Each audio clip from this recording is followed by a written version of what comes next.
En Italie, la Juve, ils ont gagné 2-1 face à Parme. Match intéressant, remise des années 2000, tu vois, old school quoi, dans le temps où il y avait les Thuram et les trucs comme ça. Quand tu vois le match en tant que tel, sincèrement, moi je vous pose encore la même question, le même week-end, et chaque week-end je vous pose la même question. Cristiano Ronaldo, il est sur le terrain, on est d'accord? On est d'accord, il est sur le terrain. Mais Ronaldo est devenu Benzema. Je suis désolé, il est devenu Benzema. Parce que Ronaldo est sur le terrain. Et sincèrement, en toute honnêteté, oui, Ronaldo, ça reste Ronaldo. En valeur intrinsèque, je ne doute pas du talent de Ronaldo, ni de ce que Ronaldo, non, je ne doute pas de ça.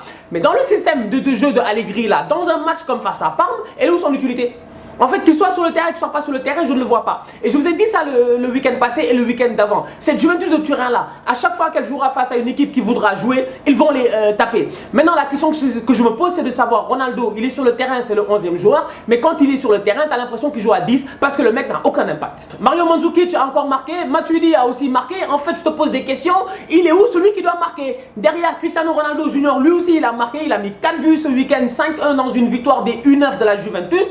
En fait, chez les Ronaldo, il n'y en a qu'un qui fonctionne en ce moment. Maintenant, la théorie du ketchup, elle est vraie. Donc, tu ne sais pas quand est-ce que ça va commencer à sortir. Si ça commence en Ligue des Champions, tant mieux. Peut-être qu'il attend la Ligue des Champions, ça commence dans 2 semaines. Peut-être que Ronaldo va commencer à nous planter des buts, 1-2, il va être en forme et il va commencer en championnat. Mais derrière, il y a des questions à se poser. Parce que le Cristiano que l'on connaît en ce moment, il n'est pas en forme. Et en plus, il n'est pas concentré. Parce qu'il est fâché. Parce que Modric a gagné le joueur de l'année UEFA. C'est quoi son problème à Ronaldo? Tu vois, ça m'énerve. Et moi, ce qui m'énerve derrière tout ça, c'est quand des gens veulent venir défendre Cristiano en disant que c'est lui qui devait gagner. Mais qu'il doit gagner, qu'il devait gagner, qu'il dû gagner ou je sais pas quoi. Quelle que soit la conjugaison du verbe qu'on doit faire, mais je m'en fous. Parce qu'en tant que tel, l'année passée, si le Real réussit à enchaîner autant de Ligue des Champions, c'est pas juste grâce à Cristiano Ronaldo. Il a été clutch, il a été important dans des matchs. S'il n'y avait pas les Casemiro, ils auraient fait comment?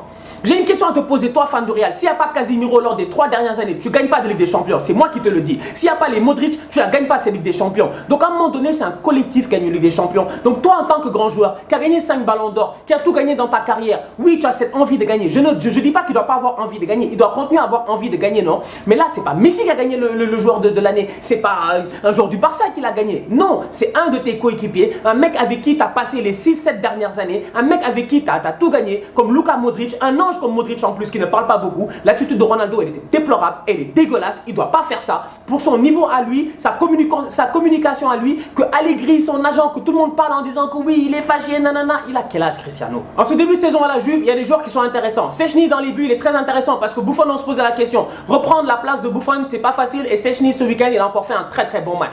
Cuadrado, il est maintenant sur le côté latéral droit. En fait, Cuadrado, il alterne sur le côté droit. Ce qui est intéressant en tant que latéral droit, c'est bien, offensivement, il apporte quelque chose. La preuve, le premier but, dès le début du match, ça vient de lui. Mais derrière Cuadrado, les lacunes qu'il laisse, les espaces qu'il laisse, c'est terrible. Je préfère 10 000 fois João Cancelo. En défense centrale, j'ai un problème avec Bonucci. Parce que Bonucci, si c'est juste relance de balle, etc., il n'y a rien à dire. Il est comme David Luiz. D'ailleurs, j'ai le même problème avec Bonucci qu'avec David Luiz. Quand je vois Chelsea, je me dis que jusqu'à présent, ça va. Mais David Luiz, sincèrement, moi, personnellement, il m'inspire aucune sérénité.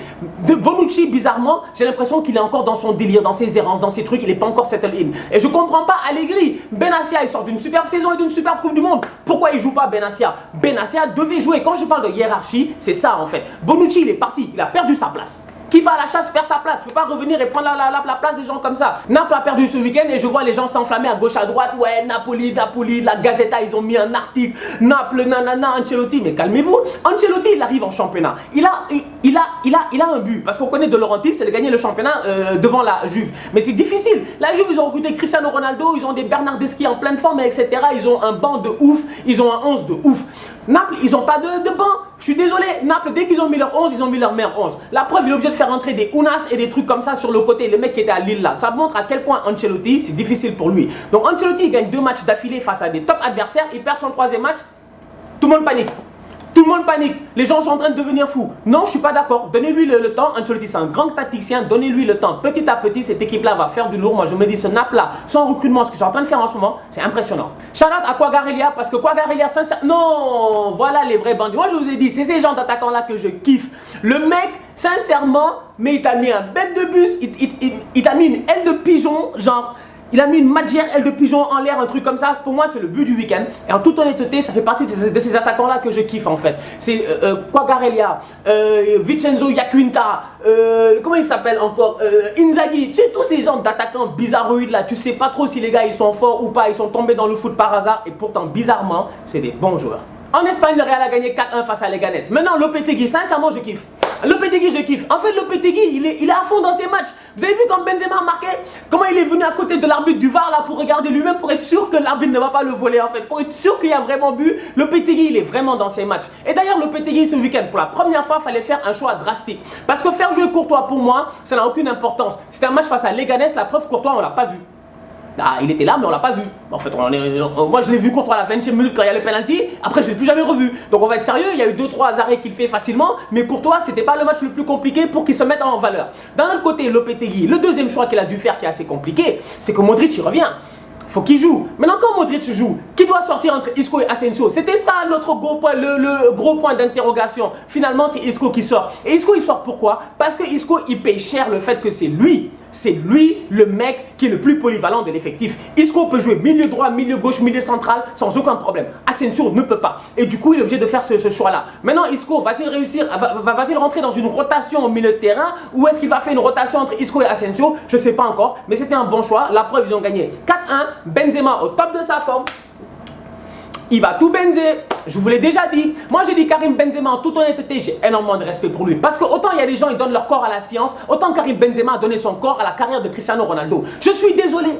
Il a donné tout son talent à Ronaldo. Si Ronaldo, aujourd'hui, moi, toute ma vie, je me battrai. Ronaldo, il ne peut pas dire qu'il a réussi tout seul. C'est pas possible. Parce qu'on dirait que c'est ça qu'il veut nous vendre quand il ne veut pas venir à la cérémonie de Modric là. Non, il y a des gars qui se sont sacrifiés pour lui. Karim Benzema, c'en est un. Le mec, Ronaldo est parti, il a 4 buts. Ronaldo en a combien? Ça montre à quel point, en fait, KB9, c'est un vrai neuf. Vous avez vu son deuxième but, la frappe croisée? Vous avez vu la tête? Comment il a pris le défenseur, paf, il place sa tête. En fait, Benzema, c'est un excellent joueur. Benzema, il est en pleine forme. Gareth Bale, j'en parle même pas. Ce Real-là, ils ont très bien joué. Ils sont efficaces. Quant à le milieu Kroos, Modric et Casemiro qui est en pleine forme, tu veux quoi de plus? Moi, je regarde cette équipe de Lopetegui là et je me dis, elle peut faire du sale. Parce que ce coach-là, il n'est pas bête. Le lendemain du match, il n'est pas en vacances. Il est allé voir le match Atlético Madrid contre Real Madrid Junior. Et il y avait le petit Vinicius qui était là-bas, qui a mis un super but. C'est-à-dire qu'il est conscient de ce qui se passe. Il sait qu'il y a un travail à faire. Il a l'air déterminé. Si tu es un fan du Real, reste serein. Ça peut aller peut-être. Bon, maintenant, Sergio Ramos, ce serait bien qu'il laisse Benzema tirer les pénaux. Parce que Karim, il est sur un doublé, il peut mettre un triplé. Et Ramos, il ne laisse pas le mec tirer les pénaux. Je trouve ça dommage.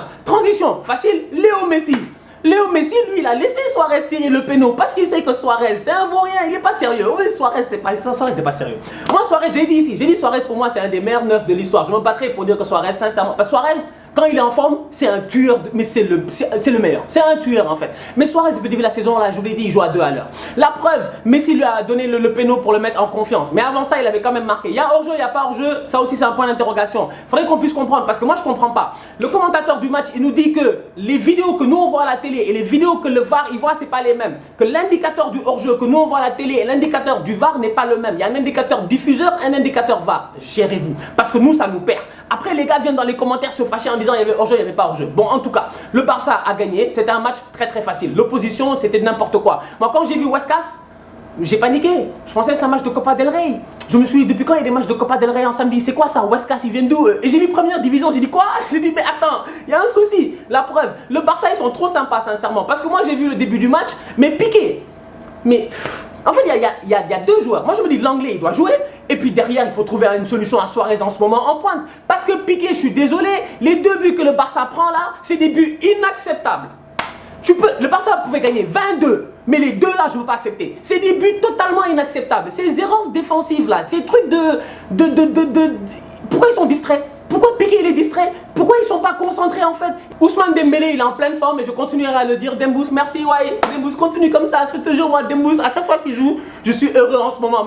Il y a des gars en ce moment, je crois que je les vois toucher le ballon, je suis heureux. Dembouz, Hazard, il fait partie de cette liste-là en fait. C'est incroyable. Et Dembouz a fait double contact. Quand tu fais double contact, tu fais double contact avec quoi? Avec ton pied. Non, lui fait double contact du tibia, mec. J'étais dépassé, mec. Il a fait double contact du tibia avec. Non, Dembouz est extrêmement fort. Ses contrôles, ses dribbles, il n'a pas de pied. Le mec, on lui donne un ballon, je te jure, le défenseur, je suis sûr et certain qu'il pensait que Dembouz allait rentrer. Mais Dembouz n'est pas rentré sur son pied droit. Il a frappé pied gauche. On vous l'a dit, il a 2 pieds. C'est un ambidex, c'est un ouf, c'est un top player. Et Dembouz, en ce moment, il est en pleine forme. Ça fait plaisir de le voir comme ça. Ça fait plaisir de voir aussi le fait qu'il prend de la valeur Il prend de la valeur dans le vestiaire. Parce que Dembélé en tant que tel, il a coûté cher. C'est un jeune joueur qui a coûté cher. Il ne vient pas de la Masia. Il serait venu de la Masia, les gars auraient fait bon, ça va, tranquille, le gars vient de la Masia, on lui donne le temps et tout. Non, il a coûté 120 millions. L'année passée, il n'était pas bon, il n'était pas en forme, il s'est blessé. Ça faisait mal. Les supporters du Barça n'étaient pas contents. Cette année, le mec, il est au top de sa forme. Ça fait plaisir à voir. J'ai hâte de le voir en équipe de France parce que Dembélé, ils ont fire. On parle de fire et que dire de Coutinho? Parce que Coutinho, cette saison, encore une fois, la Coupe du Monde, il surfe encore sur le buzz de la Coupe du Monde. Super passe à Messi, calculé, millimétré, plein axe. Messi, il vient, il dribble le gardien. T'as l'impression qu'il a trop poussé le ballon. D'ailleurs, Messi, il m'énerve.